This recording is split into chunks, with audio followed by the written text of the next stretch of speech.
sum up or to see in a nutshell or in a view, we will feel that what is there in a fatherhood. A father is a father, and what is the loss related to it. But trust me, this is one of the complex issues which is least addressed by the government. But we have many bills which are pending for assent in the president's table, or pending for assent in the Lok Sabha, Rajya Sabha, and there are many committees which are forming many laws which are addressing the issues that is faced by the fatherhood in today's society. So we will look into certain of the laws which are prevailing here, and we will also try to figure out the areas which needs to be addressed. To start with, definition of parents and family. So what do you mean by family? A family is not just the people who are connected by the blood, but it is also two or more persons who are united by marriage, who are united by adoption, and who are united by the consensual union also. Okay, and if two or more persons they are staying in a single household, they are also considered as a family. Okay, so two or more persons who are connected to each other in any other way. It need not necessarily be blood. It may be by any other modes. And what do you mean by parents? Parents are mother and father together. They are called as the parents.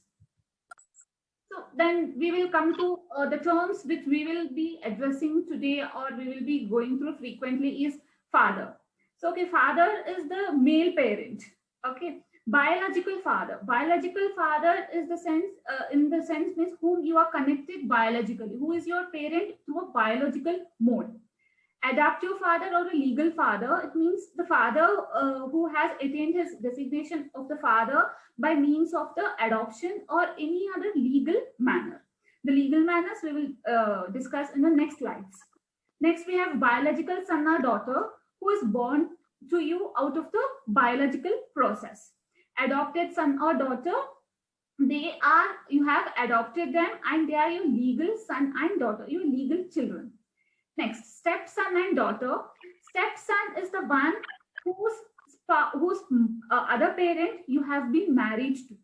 Okay, so if there is a child and the child's biological mother is your wife, then the child becomes your adoptive son or daughter.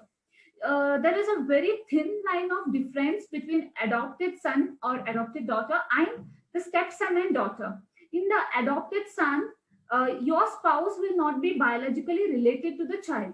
But in the stepson or daughter, your spouse will be biologically related to the son or the daughter. So that is the major difference between the adopted son, daughter and the stepson or daughter. The stepson is also legally adopted. Okay, you'll have to, when you marry a lady with a son or with a child, or a male with a child, you have to undergo the procedure of the adoption. The adoption deed has to be executed. Only then the child will attain the legal status that he is your child. Okay, only then you can be the legal father of the child. Next, establishment of fatherhood. Okay, so how a fatherhood is established? What are the modes by which a person attains the title of the father? Okay, so there are two modes. The first one is the biological father and the second one is a legal father. Okay, so biological father, again there are two modes. The first one is a natural mode and the second one is an artificial mode. Okay, so to explain about this, the natural mode is where they have physical relationship and the child is born out of it. Artificial mode is where it may be the sperm donation, or it may be by artificial fertilization. The child is born out of your sperm. Okay, so that is called as artificial mode. In natural mode, the child will have all the legal rights as that of the son and daughter. But in artificial mode, the child will not have any rights. Okay, the fatherhood will be kept secret. The fatherhood will not be revealed. The donor of the sperm shall not be revealed to the person who is receiving it, and also the child will not be aware that who is his biological father. Even though the child at the later stage would love to know that who is the biological father, the child will not have access to those documents, and the child will not be aware of the identity of his biological father. Under those circumstances, we will get a doubt in our mind what will be filled in the father's column. The father's column will be kept empty. The father's column will not be filled. Okay, wherever the mother's name is there, the mother's name will be filled, and the father's name will be kept unfilled. It will be empty. Next, we will come to the legal father. Legal father, there are two kinds of fathers. There are adoptive fathers and legal father, the stepfather, wherein I have already mentioned the difference between the adoptive father and stepfather. Let me tell it once again. Adoptive father is where the child is not related to the spouse in any of the biological mode, whereas stepfather is the one to whom the child is related through the spouse in a biological manner. So these are the different kinds of different modes by which a fatherhood is established by a male. Next, we will go to presumption of fatherhood. Okay, so see, the marital relationship has nothing to do with the paternity. Okay, so it is an independent entity, but there are assumption and presumption. In married couples, paternity is assumed, whereas in unmarried couple, the paternity is not assumed. Okay, it is not presumed. See, now when a married couple are there, by default, it is meant that the father of the child, the husband of the female is the father of the child. But in unmarried couple, it is not like that. The unmarried couple, to establish the fatherhood, they have to fill the detail in the birth certificate. Okay, if they fail to fill the detail in the birth certificate, then they have to move to the court, and then from there they have to get the court order. Okay, so these are the two different kinds of presumption of the fatherhood in married couple and in unmarried couple. And in unmarried couple, even a extramarital affair is also considered.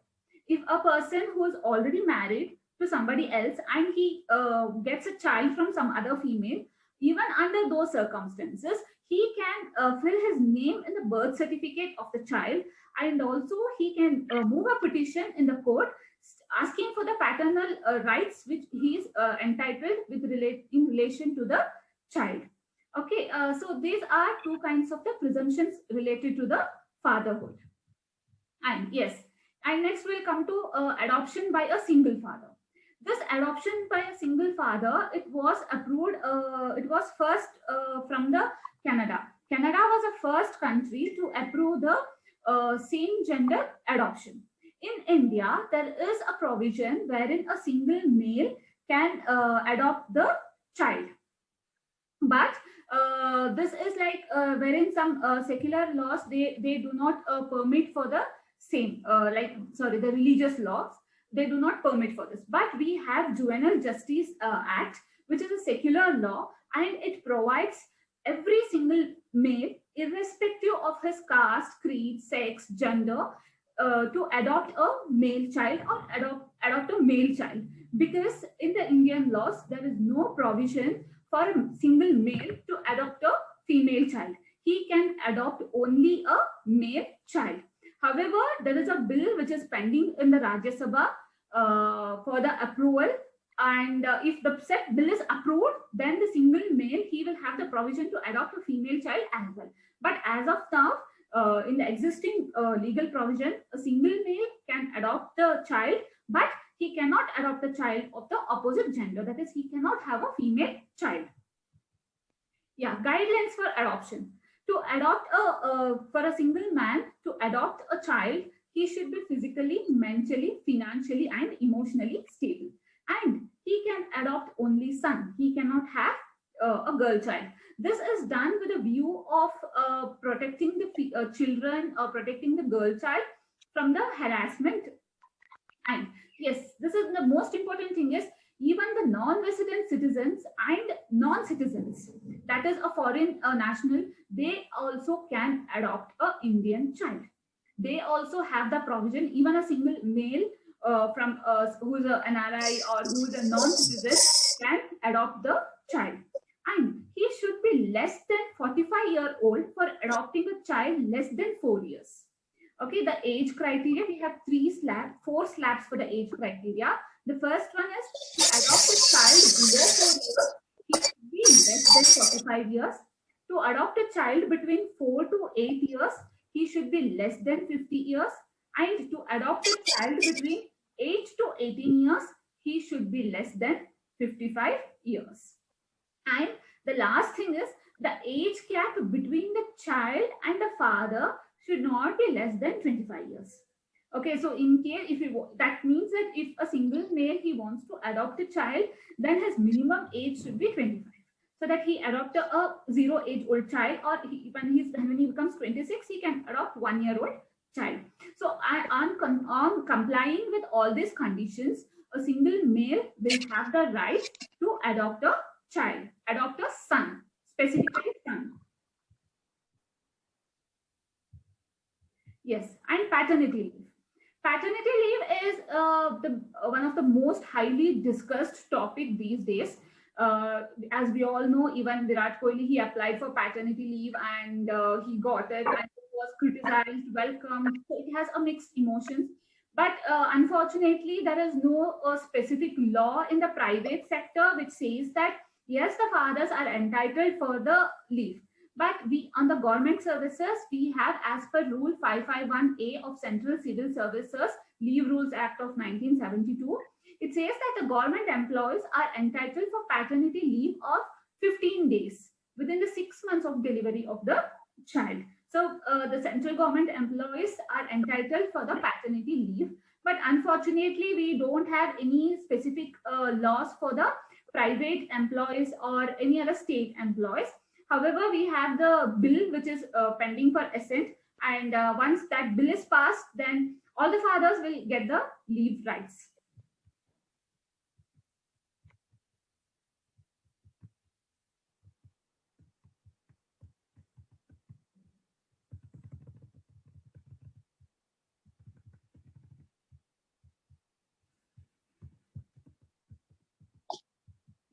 So next, we'll look into one important case law, that is Chandramohan Jain versus N.K. Bagodoria Public School. In this school, what happened is, like, this person, he applied for the paternity leave and his salary was deducted. So against this, he moved a petition to the High Court and stated that he is entitled for the paternity leave and he wanted to take care of the child. But unfortunately, there is, as I said, there is no specific law which deals with the provisions related to the paternity leave. The New Delhi High Court, it said that the paternity leave is applicable even for the private schools and even for the private entities, and hence the court directed the school authority, the school management, to refund all the deducted amounts to the petitioner, and it provided a relief to the private sector teachers. And as I said, we have one bill which is pending before the Lok Sabha for the assent. So once this is done, then we will have this Paternity Benefit Act once it is passed. So this act majorly states that the fathers are entitled, the new fathers are entitled for the leave encashment, not only in the case of the childbirth, even in the case of the child abortion.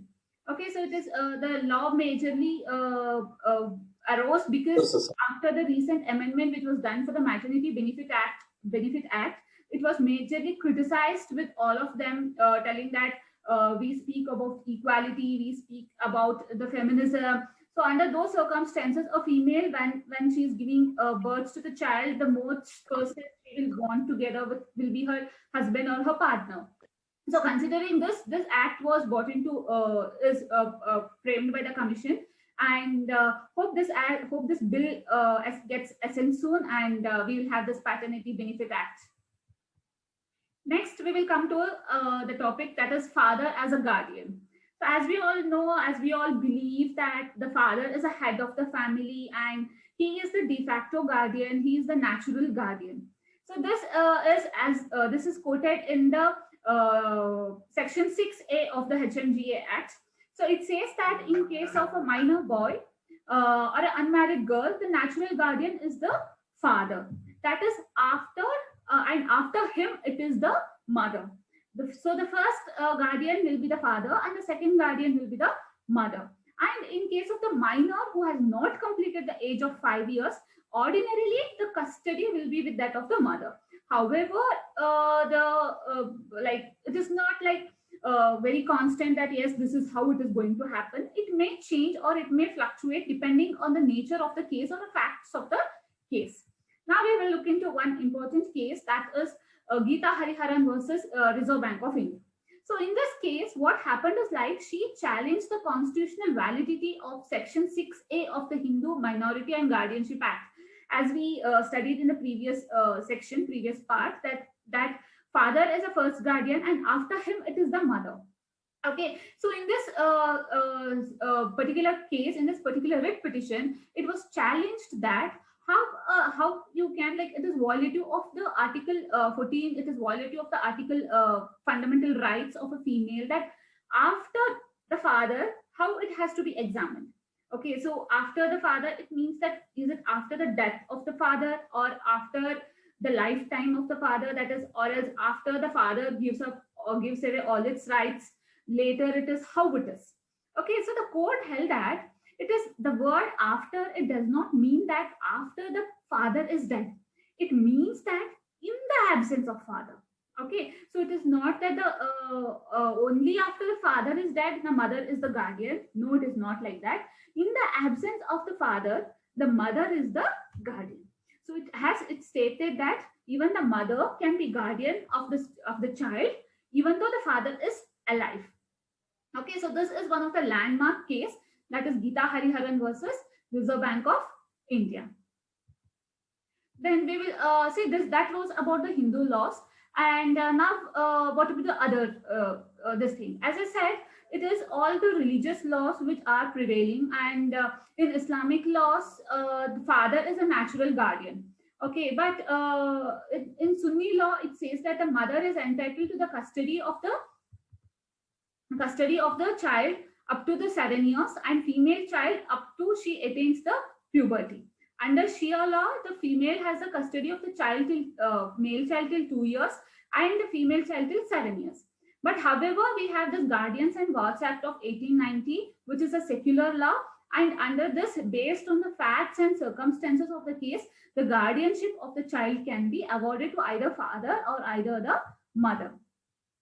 Next, after guardianship, what we get is custody rights. Okay, so now we will have a confusion that what is guardianship and what is custody.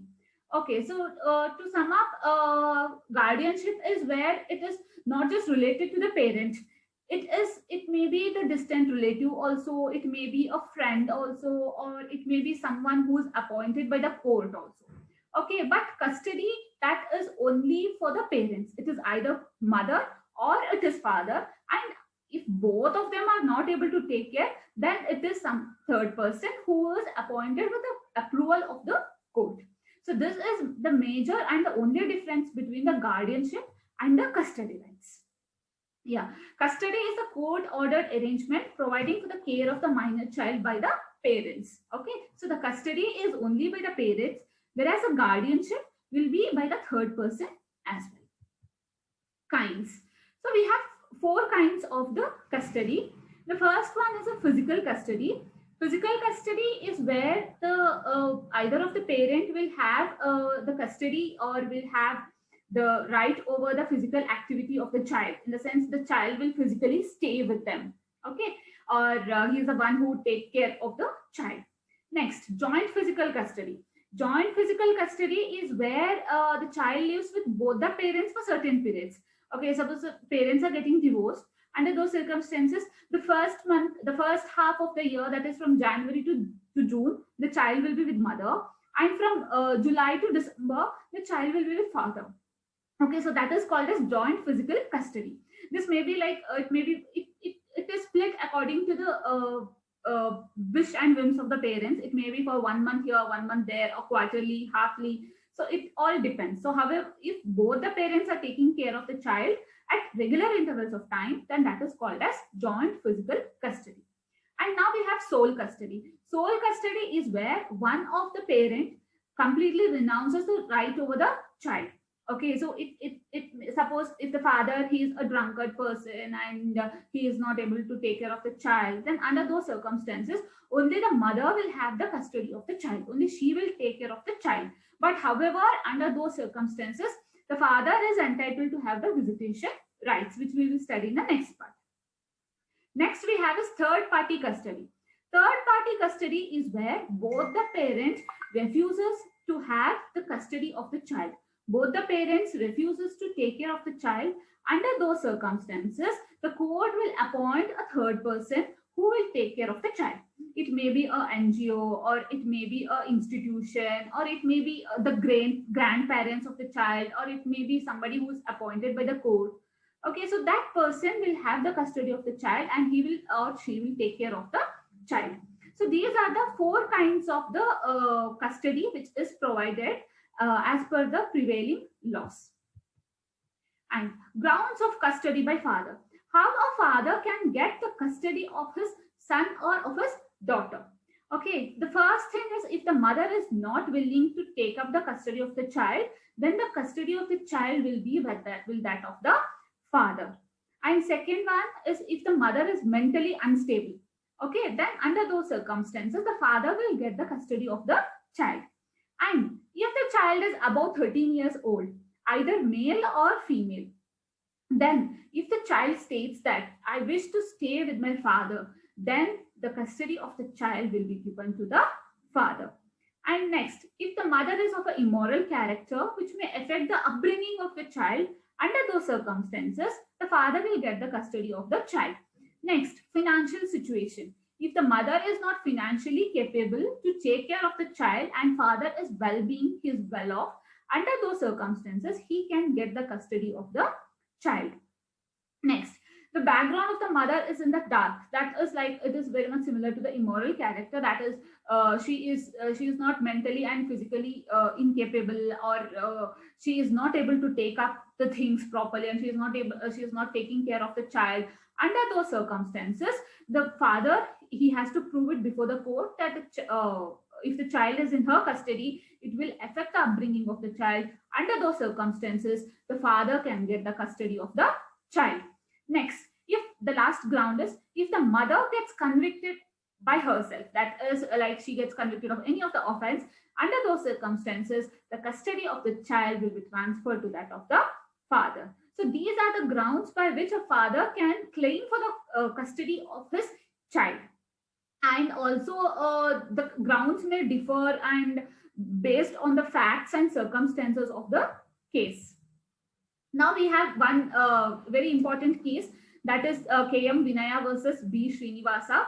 This judgment was delivered by the Honorable High Court of Karnataka, wherein it stated that the shared custody of the child was given for the sustainable growth of the child. Okay, so as I said earlier, the first 6 months of the year, the child will be with one parent, that is father, and the next 6 months, the child will be with that of the mother. This is done with a view of the best interest of the child. The child wants both father and mother. So, and if one of the person is missing in his life, the child will miss a major part of his life. Okay, to not to affect it, the Honorable High Court of Karnataka has given shared custody for the sustainable growth of the child. This is a landmark judgment which is adopted by major of the parents who are being departed, so that they can claim for the shared custody of the child. And also it was stated that during when the child was staying with the father for the first half of the year, the child has a provision to contact the mother, and the father was not entitled to stop it. If the child wants to meet his mother, or if the child wants to do a video call to his mother, then the father has to provide for the same. And the same with the mother also. If the child wants to meet the father, then she has to facilitate for the same. She cannot state that this 6 months a child is with me, so you will not have any kind of contact with the child. No, that was not provided. It was clearly stated that the mother or the father has to facilitate the child to meet the other parent during the stay with them. Next, we have Dr. V. Ravichandran versus Union of India and others. So in this case, what happened is like the mother and father, they were living in US. Okay, and in the US court, they had filed a case over the custody of the child. That was pending in the US court. What happened is like the mother, she escaped from US to India, and she fled here, and she started staying here with the son. What happened is like and she went untraceable. The father, he filed a writ petition in the Supreme Court of India and stated that the mother has abducted with the son and he wants the custody of the child, and the matter is also pending in the US court. The Supreme Court, it ordered the CBI that they will trace out the child and the mother, and they will hand over them to the US court so that the litigation shall be continued. The CBI, they found a mother and a son, and they stated that they have to go there and they have to finish the lawsuit. The mother initially agreed for it, and she said that her visa and other things are in process. So once it is done, she will again flee back to US. But again, after that incident, again she went missing. She went untraceable. Again that person, he filed a writ petition. Dr. K. Ravichandran, he filed a writ petition in the Supreme Court and said that again she has been untraceable. Again, the Supreme Court directed the CBI to trace the child and the mother. So again, they traced her. They found her in in Chennai, and they handed over the child to the father, and they had returned her to the US so that she finished her lawsuit, which is pending there, and she come back. Okay, so under this, it clearly stated that it may be adoption, or it may be the custodian, or it may be any other case which is pending in the other courts. Even though they were here and she was here, the Indian courts, they do not have any jurisdiction to entertain such cases and hear such cases. All they can do is they can trace such persons and they can send them to the jurisdiction where they belong. Okay, in the same case, in the said case, in the Indian court, that is the Supreme Court of India, it handed over the custody of the child to that of the father and sent the mother, that is the lady, to US so that she finishes the lawsuit, and then she was permitted to enter back into the India. Next, we will come to the visitation rights. So as I said, visitation rights, it was discussed in the previous case also, wherein the non-custodian person, the non-custodian parent has a right to visit the child.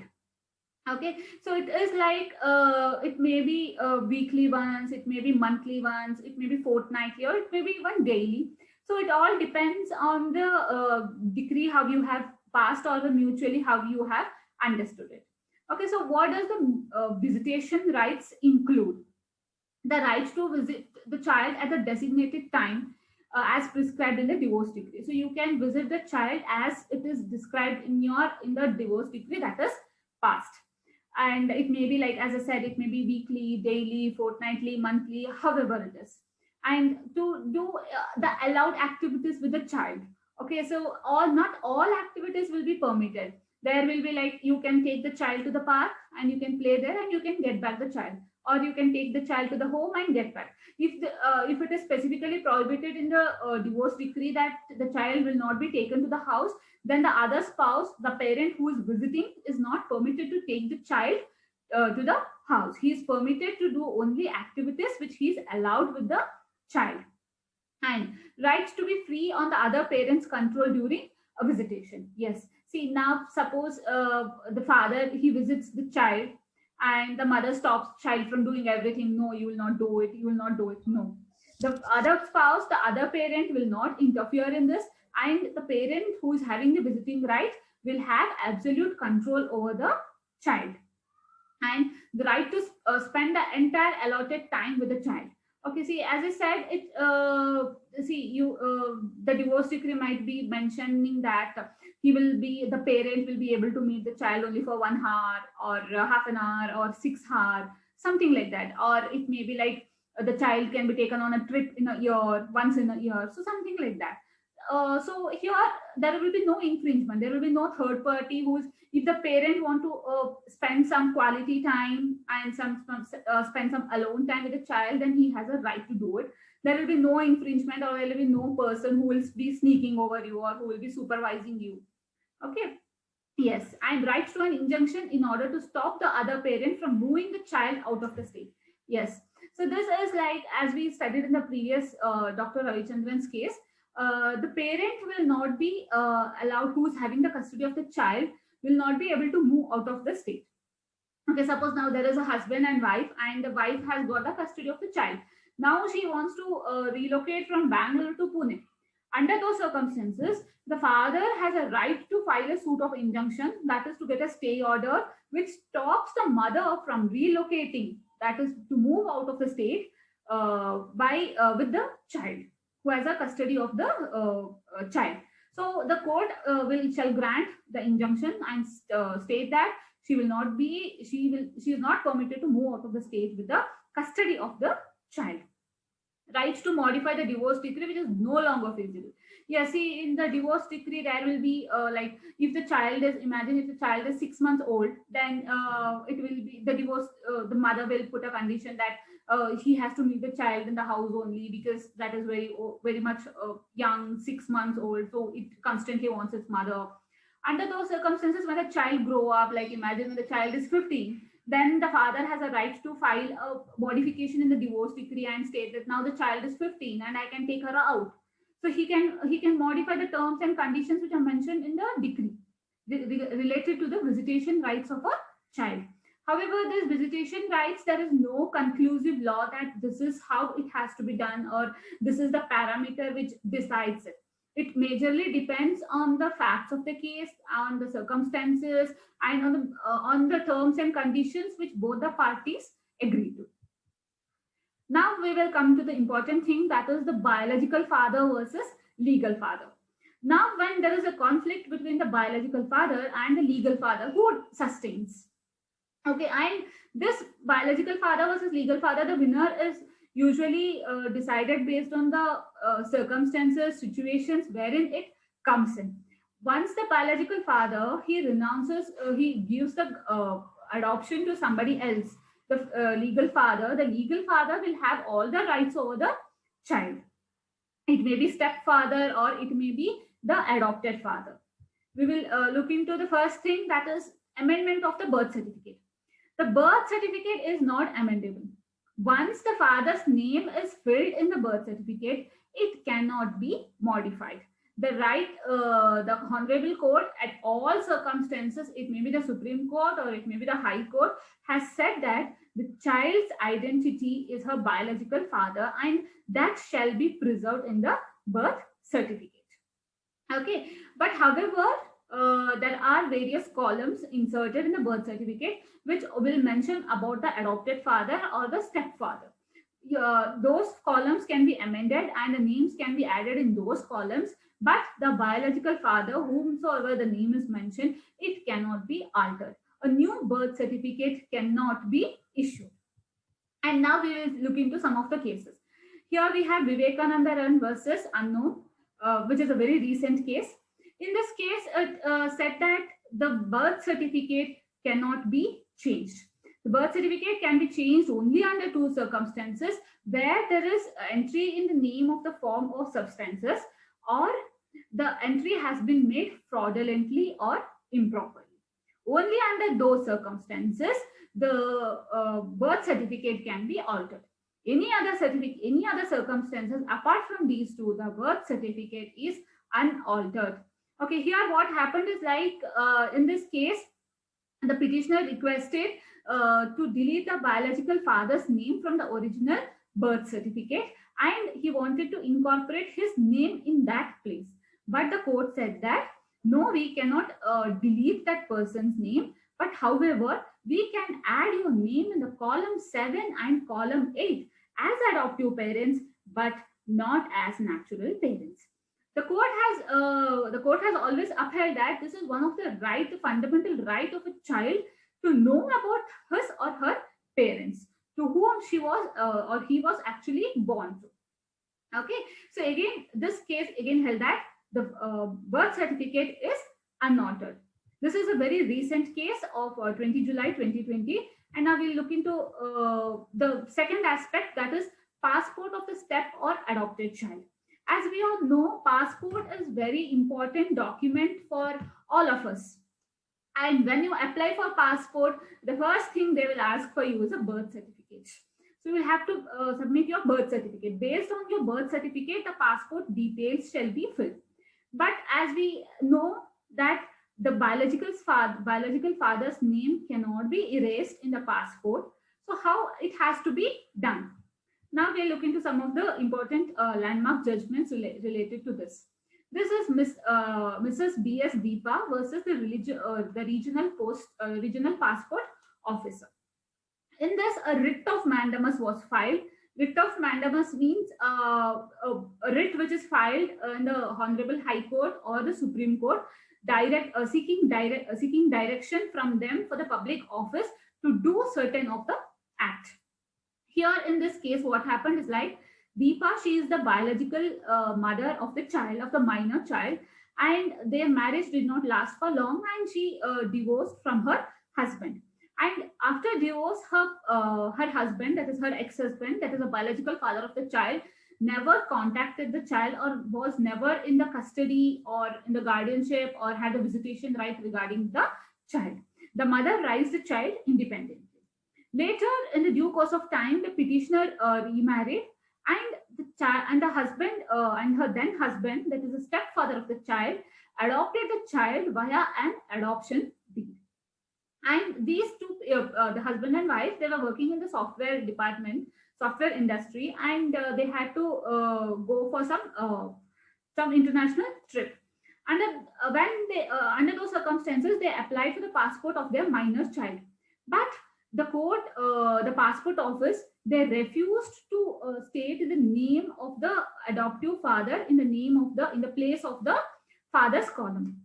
This was challenged by Mrs. Deepa in the Honorable Court. She stated all these facts and circumstances and said that the biological father, the name of the biological father has not to be inserted in the passport, because that will cause issues for the visa and other related formalities. The court, it directed the petitioner, that it directed the regional passport office that the adoptive father, that is R. Lakshman, who is the stepfather as well, his name has to be filled in the name of the father's column, because the biological father has renounced his rights and he has no connection with the child anymore. Hence, the stepfather's name has to be inserted. And even in this case, the court also advised the passport office to make a separate column which says that the stepfather or an adoptive father, or to make any provisions regarding the filling of the father's name or the mother's name under those circumstances. One more case of the same kind is Shefali Chawla versus Union of India. So again, this is a writ of mandamus.